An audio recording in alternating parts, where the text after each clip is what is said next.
असे गुरुचं महात्म्य जाणलेले आपण एका शिष्याची कथा ऐकतो. त्याचा प्रकट दिन स्वामींचा, स्वामींच्या प्रकट दिनाचीच कथा की ज्यांनी स्वामी प्रकट दिन साजरा केला त्या स्वामी सुतांची कथा. हॅलो, येतोय? स्वामी प्रकट दिन आहे आज, त्यामुळे आपण आज स्वामींच्या प्रकट दिनाची कथा ऐकणार. ज्यांनी सुरू केला त्या त्यांच्या लाडक्या सुताची, ज्यांनी त्यांच्या त्या शिष्याला आपला मुलगा मानलं, त्याची कथा आपण ऐकणार. गुरुगीतेमध्ये किंवा गुरुचरित्रामध्ये अशी सुरुवात आहे की श्रीपादशी वल्लभ प्रथम नृसिंह सरस्वती तदनंतर अशी सुरुवात आहे. आणि जेव्हा नृसिंह सरस्वतीने आपलं अवतार कार्य संपवलं तेव्हा ते पुष्पासनावर बसून कर्दळी वनात निघून गेले. आणि कर्दळी वनात गेल्यानंतर कित्येक शतके ते अज्ञातवासात राहिले. आणि कित्येक शतकानंतर कृषीबलाचं निमित्त होऊन छेली खेडेग्रामी अवतीर्ण झाले शके 1071. जेव्हा ते अवतीर्ण झाले तेव्हा कोणता महिना होता? हो, चैत्राचा महिना होता. कोकिळेंची सूर असतात, आंब्याच्या मोहराचा वास सुंदर सुटलेला असतो, असा चैत्राचा महिना, वसंताचा ऋतू. आणि त्याच्यात रामाचा आणि आपल्या हनुमंताचा जन्म असा हा महिना, चैत्र महिना. त्या महिन्यात आपले स्वामी समर्थ प्रकट झाले. प्रथम ते मंगळवेढ्यास प्रसिद्ध झाले आणि तिथून ते अक्कलकोटाचा. अक्कलकोटात जेव्हा ते आले तेव्हा प्रथम दर्शन त्याचं चोळप्पाला झालं. आणि चोळप्पांनी जेव्हा त्यांचं जे परब्रह्म मूर्ती पाहिली, परब्रह्म मूर्ती पाहिली, तेव्हा त्यांचे अष्टसात्विक भाव जागृत झाले. आणि त्यांनी त्यांना धरून आपल्या घरी आणलं. कोणाला? स्वामी समर्थांना आपल्या घरी आणलं. आणि त्यांच्या पत्नीने जणू काही दोघा नवरा बायकोने गुरुसेवेचं व्रतच घेतलं आणि आपल्या घरीच ठेवून घेतलं. त्यांना स्वतः चोळप्पांची पत्नी जेवू घालत असे, त्यांना भरवत असे. एवढी पूर्वपुण्याई असे त्यांची की त्यांना हे भाग्य प्राप्त झालं. आपण सुद्धा देवाजवळ प्रार्थना करूया की अशी जर माणसं भेटली आपल्याला तर त्याचं ज्ञान होऊ दे. माणसं भेटू पण शकतात पण त्याचं ज्ञान होऊ दे, एवढी आपली कुठली तरी पुण्याई जागृत व्हावी अशी आपण सगळ्यांनी देवाजवळ प्रार्थना करूया.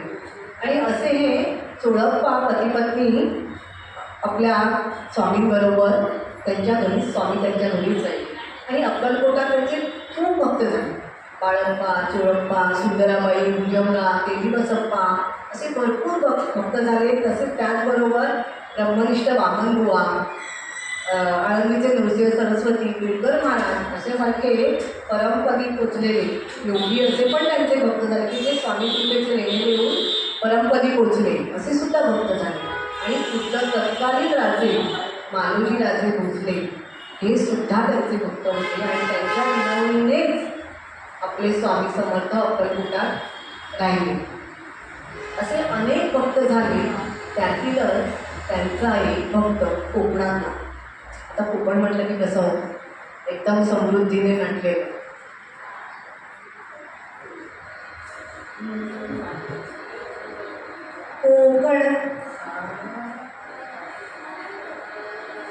कोकणचे वैभव पार सरस्वती करी शब्दरूप साकार. नारी कोकळी आंबे पार दृष्टी आड करू नका. अशा या समृद्ध भूमीत टिळक रानडे कर्वे देशभक्त. जन्मली नवरत्ने अनेक तशीच संतरत्ने. अशी संतरत्न पण तिथे जन्माला आली आहे. आणि असं रत्नागिरी जिल्ह्यातलं राजापूर तालुक्यातलं तिलिया गाव, या गावात राहणारे हरिभाऊ तावडे असे तावडे घर होतं, जाहीरदार होती घरामध्ये. आणि त्याच्यात हरी हा एक मुलगा त्यांच्याकडे होता, त्यांचा मुलगा होता. हा मुलगा खूप होतकरू, महत्वाकांक्षी, दीर्घोत गेलेला असा बुद्धिमान असा मुलगा होता. आणि जसं आताच्या काळात आपली प्रगती व्हावी असं जर मुलांना वाटतं तेव्हा ते कुठे जातात? परदेशी जातात, तसंच त्या काळात 1800चा काळ असणार तो, त्या काळात हरिभाऊंना सुद्धा आपली प्रगती व्हावी असं वाटत असल्यामुळे ते कुठे आले? मुंबईत आले. आणि मुंबईत आल्यानंतर त्यांनी इंग्रजी मराठीमधून शिक्षण घेतलं. आणि हे शिक्षण घेत असताना त्यांना दरमहा 20 रुपये पगारावर बिल रिसिव्हरच्या कामी ते म्युन्सिपाल्टीमध्ये कामाला लागले.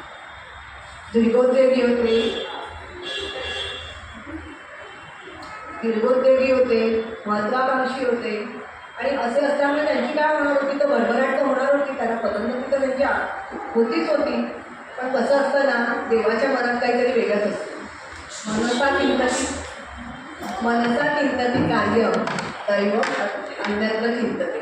म्हणजे देवाच्या मनात काहीतरी वेगळंच असतं. तसं काय झालं माहिती आहे?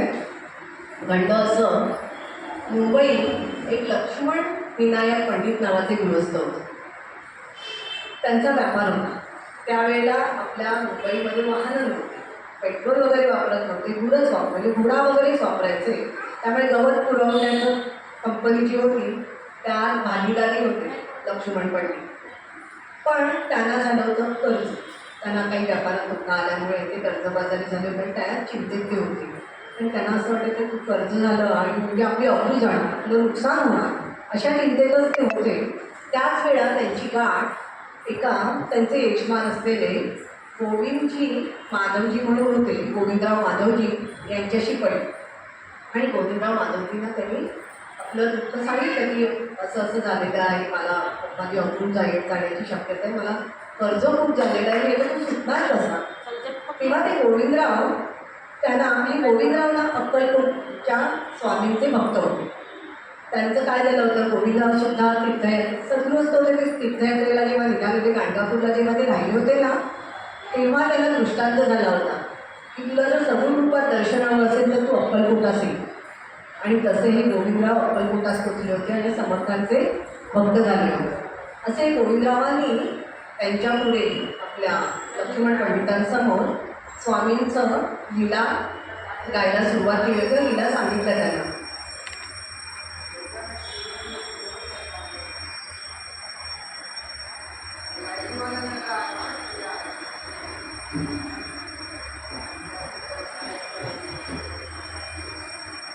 असे त्यांनी आपल्या गोविंदरावांनी त्यांना सांगायला सुरुवात केली की असे अक्कलकोटात स्वामी आहेत आणि त्यांनी अनेक लीला केलेल्या आहेत आणि त्या लीलांचा सगळ्यांना अनुभव आलेला आहे.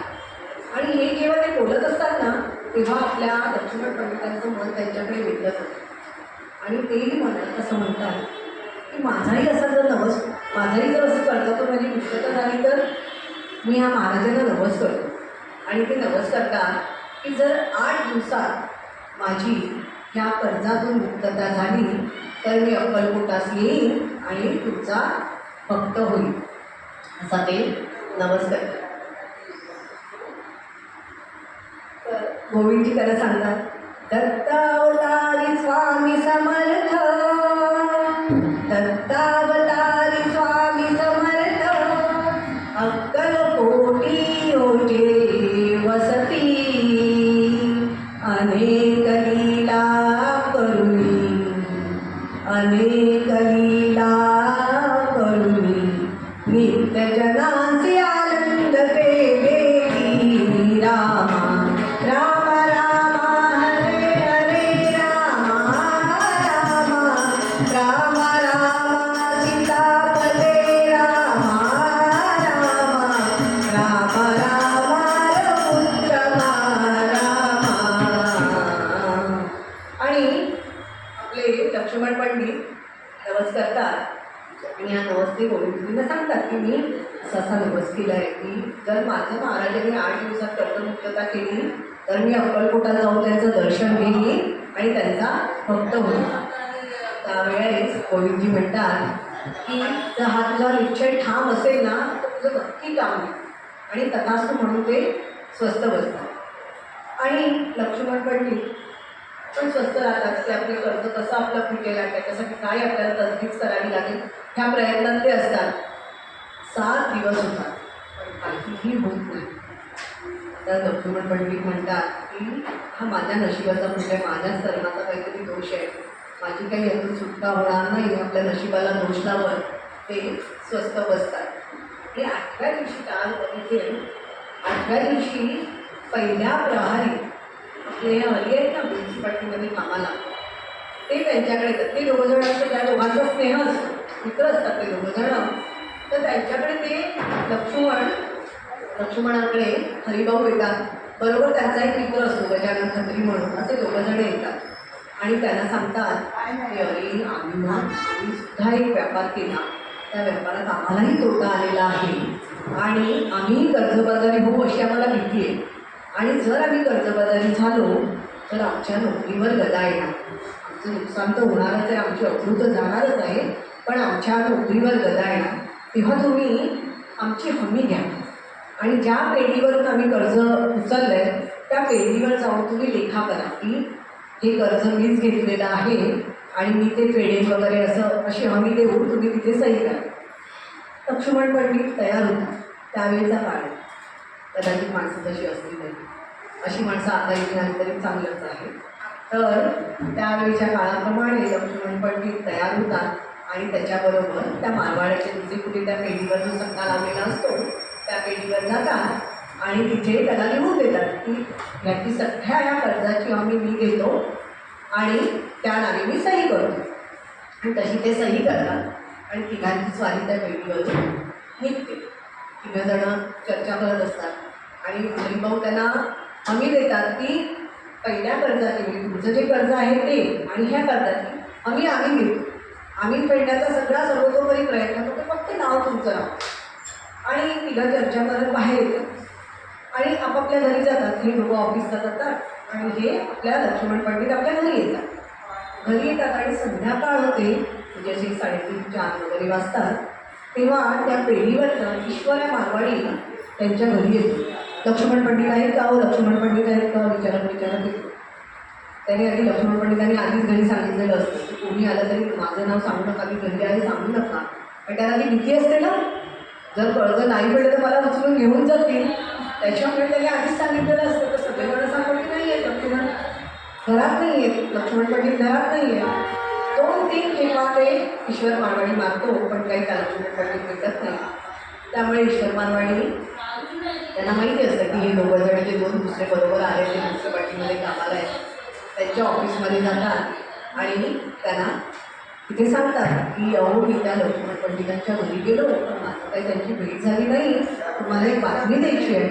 हे दोघंही जरा आतून मनातून सरकलेलेच असतं, मला आणखी काही बातमी देणार नाही. तरीही ते विचारतात काय बातमी आहे. तेव्हा ते सांगतात अहो तुम्हाला नफा झाला आहे, 2,000 रुपयाचा नफा झाला आहे. ही बातमी ऐकल्याबरोबर त्या दोघांना खूपच आनंद होतो. पण ते ईश्वर मारवाडी म्हणतात की तुम्हाला हे पैसे मिळणार नाही, ज्यांनी सही केली आहे ना त्यांना तिथे पेढीवर यावं लागेल. तर ते म्हणतात की चालेल ना. हे दोघंजणं ईश्वरा मारवाडी तिघही जणं आपल्या लक्ष्मण पंडितांच्या घरी येतात. ती बातमी आहे लक्ष्मण पंडितांना दिल्यानंतर तिघांचा आनंद गगनात मावेल असा होतो. उद्याही माझे असतील तेव्हा ते. आणि ते तिघंही खुश होऊन धावत त्या ईश्वरा मारवाड्याकडे त्या पेढीवर जातात आणि 2,000 रुपये घेऊन येतात. घेऊन आल्यानंतर लक्ष्मण पंडित त्यांना सांगतात की मी असा नवस केला होता त्या अक्कलकोटच्या स्वामींना, तर त्यांचाच हा अनुभव आहे आणि हाच अनुभव माझ्यासाठी खूप मोठा आहे, तर मला आता अक्कलकोटला जायचं आहे. तर हे दोघं म्हणतात की आम्ही पण तुमच्याबरोबर येणार. कोण, हरिभाऊ आणि गणपत खत्री दोघंही म्हणतात आम्ही पण येणार. म्हणतात चालेल आपण तिथून जाऊन आल्याशिवाय काही पैसे खर्च करायचे, ते 2,000 रुपये खर्च करायचे नाही. आणि असं तिघं ठरवून त्यातले फक्त 300 रुपये घेतात आणि ते अक्कलकोटात जातात. अक्कलकोटात जेव्हा ते येतात आणि जेव्हा त्यांचं स्वामींचं जेव्हा ते दर्शन घेतात, ती अजानुभव मूर्ती पाहतात, तेव्हा त्यांच्या डोळ्यातून प्रेमाश्रू अक्षरशः गळायला लागतात. त्यांना खूप आनंद होतो आणि ते उभे असतात. तेव्हा स्वामी त्यांना म्हणतात व्यापार केला तोटा आला, नवस केला 2,000 रुपये फायदा झाला. असं वाक्य बोलल्याबरोबर हे तिघंही अगदी गर्वगळीत होऊन जातात. जे स्वामींची त्यांना प्रचितीच येते. आणि हरिभाऊ तर आपले वेळेच होतात त्यांच्या त्या अनुभवाने हरिभाऊ वेगळेच होतात आणि त्या रात्री मग ते बिराडी जातात, बिराडी राहतात. बिराडी जेव्हा ते राहतात तेव्हा रात्रीला त्यांचे कपडे चोरीला जातात. कपडे चोरीला जातात तर ते पोलिसामध्ये पण फिर्याद करतात आणि आपल्या स्वामींकडे पण येतात आणि स्वामींना सांगतात की आमचे कपडे चोरीला गेले हो. स्वामी म्हणतात सुंटी वाजून खोकला गेला. तर त्यांच्या मनात काही वेगळंच होतं ना, सुंटी वाजून खोकला गेला असं ते म्हणतात आणि गजानन खत्रींना डोक्यात धोतर बांधायला सांगतात. लक्ष्मण पंडितांना रुमाल देतात आणि हरिभाऊला हात पकडतात आणि मांडीवर घेतात आणि मांडीवर घेऊन बसवतात आणि म्हणतात की आजपासून तू माझा सूत हो, तू माझा मुलगा हो आणि तुझा संसार लटवून टाक असं ते म्हणतात आणि गप्प राहतात स्वामी. ते तिघही दर्शन घेतात आणि निघायचं प्रस्ताव आता मुंबईत यायचं ना परत. पण त्याच वेळेला स्वामींना ते 300 रुपये आणलेले असतात ना त्यांनी, ते स्वामींच्या पुढे करतात. किंवा स्वामी सांगतात ह्याचं सपेट घेऊन ये. तर सपेट घेऊन ये म्हटल्यावर काहीच कळत नाही ना, बोध आपल्याला तसं आवडतच नाही, त्याचं सगळं कोड्या कोड नसतं. ते सपेट घेऊन ये काहीच कळत नाही. तेव्हा हरिभाऊ आणि ते दोघंही जण सगळ्या त्या आजूबाजूला जे सेवेकरी असतात भुजंगारी त्यांच्याकडे सगळ्याकडे की काय स्वामी काय म्हणताय, स्वामी काय म्हणताय तुम्ही असं भुजंग त्यांना विचारतो. तेव्हा स्वामी पाय पुढे करतात आणि सपेट असं म्हणतात. तेव्हा हरिभाऊंच्या लक्षात येतं की त्यांना पादुका हवं आणि मग स्वामी सांगतात की याच्या पादुका करून मला घेऊन ये. आणि मग सगळे तिघही खुश होतात. हरिभाऊ तर अगदीच खुश होतात. ते मुंबईला येतात आणि मुंबईला आल्यानंतर ना हरिभाऊचं लक्षच नसतं कशात. म्हणजे नोकरी करायची म्हणून करायची, मला कधीही एकदा मी स्वामींकडे जातो, कधीही एकदा मला स्वामींचा अनुग्रह होतो आणि स्वामींच्याकडे मी लीन होतो असं त्यांना होतं. आणि ते त्या ह्या 8-10 दिवसात ती पादुका म्हणजे पादुका बंदायला जितका दिवस लागतो तितक्या दिवसात ते पादुका तयार झाल्यानंतर ती तिघही जण परत कुठे येतात, आपल्या अक्कलकोटास येतात आणि स्वामींना त्या पादुका अर्पण करतात. आणि जेव्हा त्या पादुका स्वामींना अर्पण करतात तेव्हा त्या स्वामी एवढे खुश होतात. ते स्वामी त्या दिवशी त्या पादुका आपल्या पायात घालतात आणि 14 दिवस त्या पादुका स्वामी ते परिधान करून फिरत असतात. आजूबाजूला जे सगळे सेवेकरी असतात त्या प्रत्येकाला आशा असते की मला कधी मिळेल, मला देतील त्या स्वामी. कारण त्याची सवय असते ना महाराजांना, ती खूप खुश असते की आपल्या जवळचं काय असेल तर ते असे बघताना देतात. तर सगळ्या सेवेकऱ्यांना सुंदराबाई आहे, भुजंग आहे, बसप्पा, कोळप्पा सगळ्यांना वाटतं की मला पादुका मिळतील, मला पादुका मिळतील. सगळे जण अगदी आशेवर असतात. पण 14 दिवसात काही कोणालाही स्वामी पादुका देत नाही. ते आपल्या पायात परिधान करूनच वावरत असतात. आणि 14व्या दिवशी जेव्हा हे तिघजण परत दर्शनाला येतात, अक्कलकोटातच असतात ना ते परत जेव्हा दर्शनाला येतात तेव्हा स्वामी हरिभाऊच बोलवतात, जवळ बोलवतात आणि तिघांना 3 मंत्र देतात. आपल्या खत्रींना देतात, आकाशात पतितं तोयम यथा गच्छति सागरं सर्वदेव नमस्कारः केशवं प्रति गच्छति. लक्ष्मणाला देतात इदमेव शिवम इदमेव शिवम इदमेव शिवम इदमेव शिवम. आणि आपल्या हरिभाऊला देतात गुरुर्ब्रह्मा गुरुर्विष्णू गुरुरेव महेश्वरा गुरुसाक्षात् परब्रह्म तस्मै श्री गुरवे नमः असा तिघांना मंत्र देतात आणि हरिभाऊंना आपल्या मांडीवर घेतात आणि हरिभाऊंना सांगतात की आजपासून तू माझा सूत झाला आणि तू मुंबईत दर्याकिनारी जा, मुंबईत दर्याकिनारी जाऊन माझा किल्ला मोठा किल्ला बांध आणि तिथे माझी ध्वजा उभार असा हरिभाऊंना आदेश देतात. हरिभाऊ खूप खुश होतात आणि त्या रात्री त्या आनंदातच ते अक्कलकोटातच राहतात. कारण संध्याकाळी झालेली असते, अक्कलकोटात ते तिघही तिथे राहतात. त्यावेळेला रात्री हरिभाऊंना स्वामींचा दृष्टांत होतो आणि स्वामी त्यांना सांगतात की तू मुंबईत जाऊन हा झेंडा उभारायचा आहे, तिथे तुला कार्य करायचं आहे. आणि त्या ह्याच्यातच ते आपल्या उशाखाची छाटी कपनी हरिभाऊंच्या अंगावर फेकतात आणि हरिभाऊंना मांडीवर घेऊन बसतात. आणि हरिभाऊंनाच म्हणजे आपले नंतरचे ते स्वामी सुरू त्यालाच समजतं की स्वामी समर्थ कधी प्रकट झाले. कारण जेव्हा हरिभाऊंना मांडीवर घेऊन बसतात आणि हरिभाऊ पोटावर हात घेऊन बसतात तेव्हा दृष्टांत होतो की चेले केलेला मी तू अवतरला असेल असं स्वामी सुद्धांनीच म्हटलेलं आहे. आणि असे हे हरिभाऊ घेऊन झेंडा हरिभाऊ ते येईन बापुरी जाणुनी पंक्ती ते अंतरी जाणुनी पंक्ती ते अंतरी. आणि तो झेंडा घेऊन आणि त्या पादुका घेऊन हरिभाऊ मुंबईत येतात. आणि मुंबईत झाल्यावर प्रथम ते काय करतात तो काय करतात आपला सगळा संसार उठवतात. सगळा संसार उठवतात म्हणजे आपल्याला जेव्हा ते आपण वर्णन ऐकतो किंवा ते वाचतो ना तेव्हा धडकी भरते. काय करतात ते ब्राह्मणास त्या बोलावून ब्राह्मणास त्या बोलावून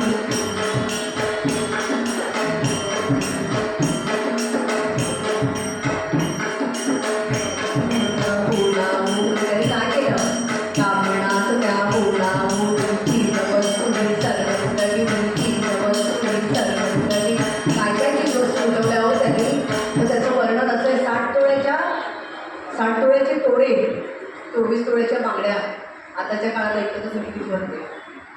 बोरमाळ वजरटी म्हणजे आता ती नावं पण घ्यायला बघा मला आठवतही नाही येत आता. वजरटी असे सगळे दागिने ते उठवतात. सगळेच्या सगळे काय त्याच्या पत्नीचं झालं असेल ना त्याच्या पत्नीचं नाव तारा. ती रडून रडून अगदी हैराण होते. ब्राह्मणास त्या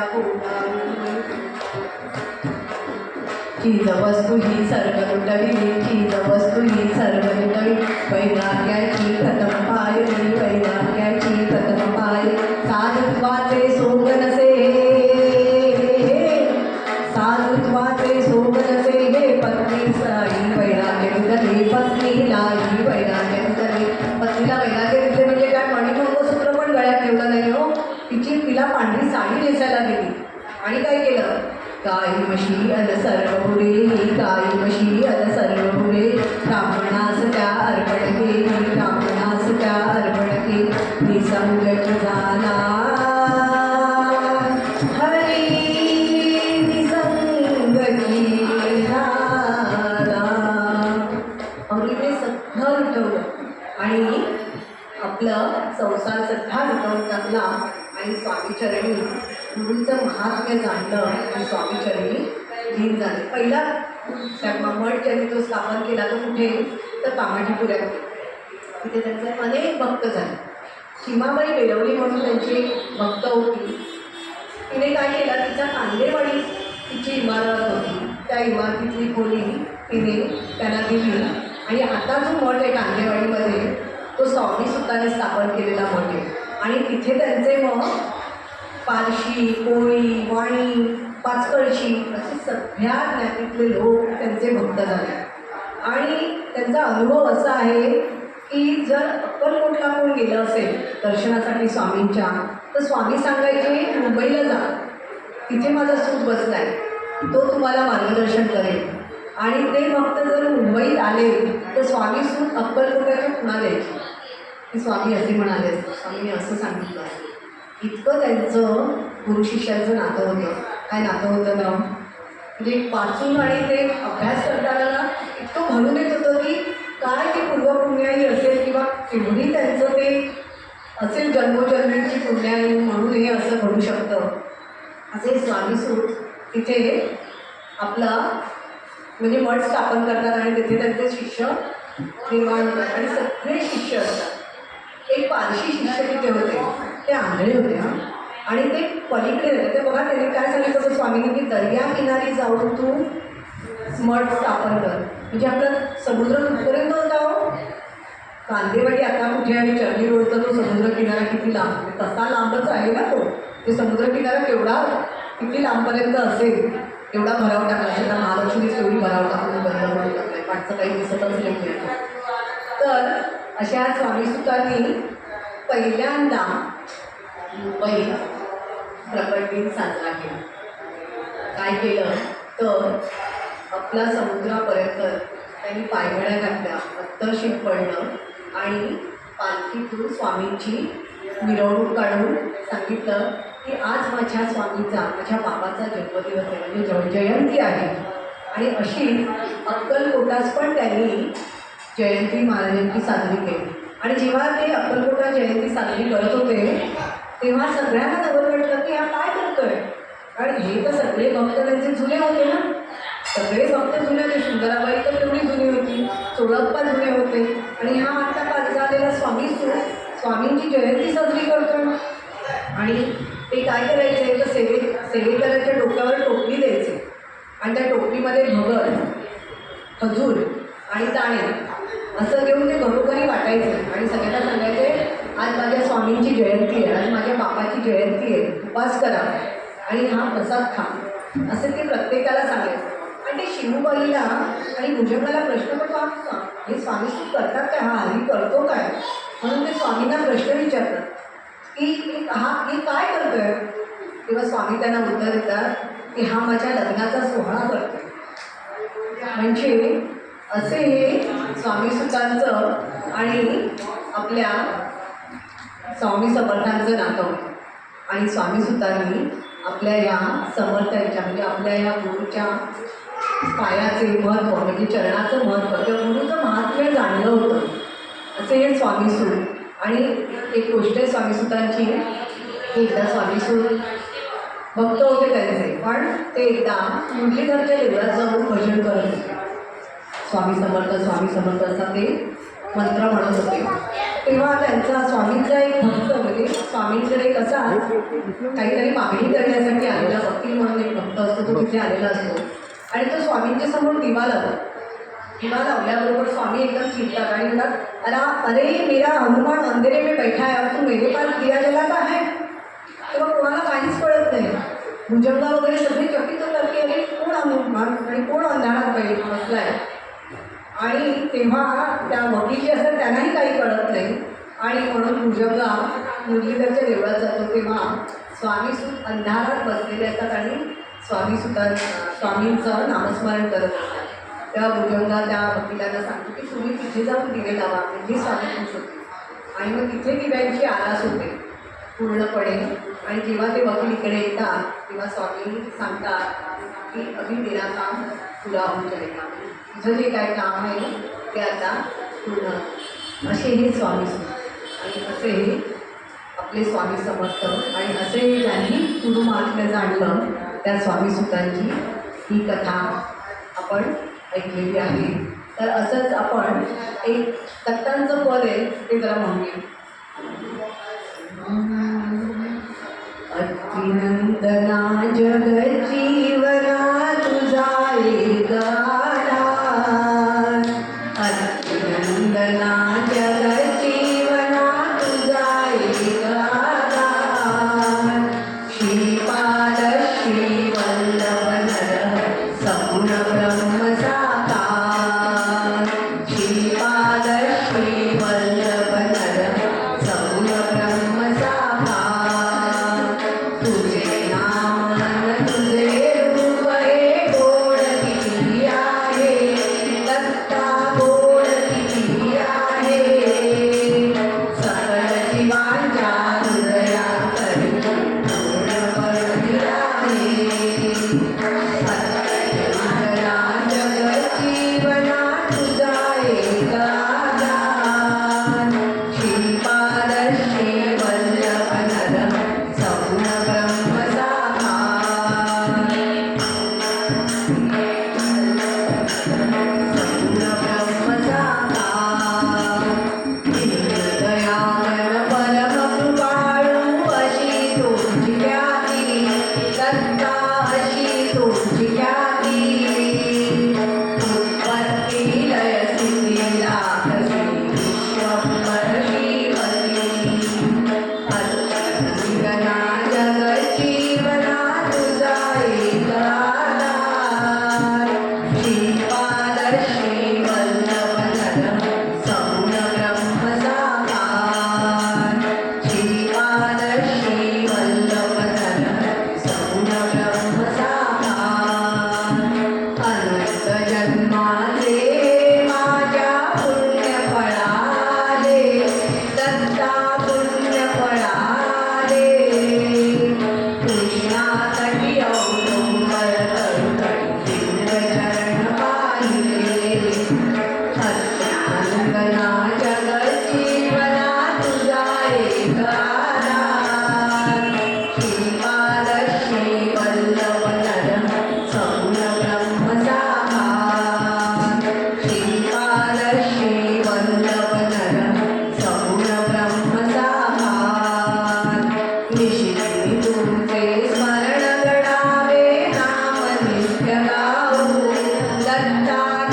महाराज ते आपण मागणं मागूया. हे चिदानले गा देवा तुझा विसरण व्हावा,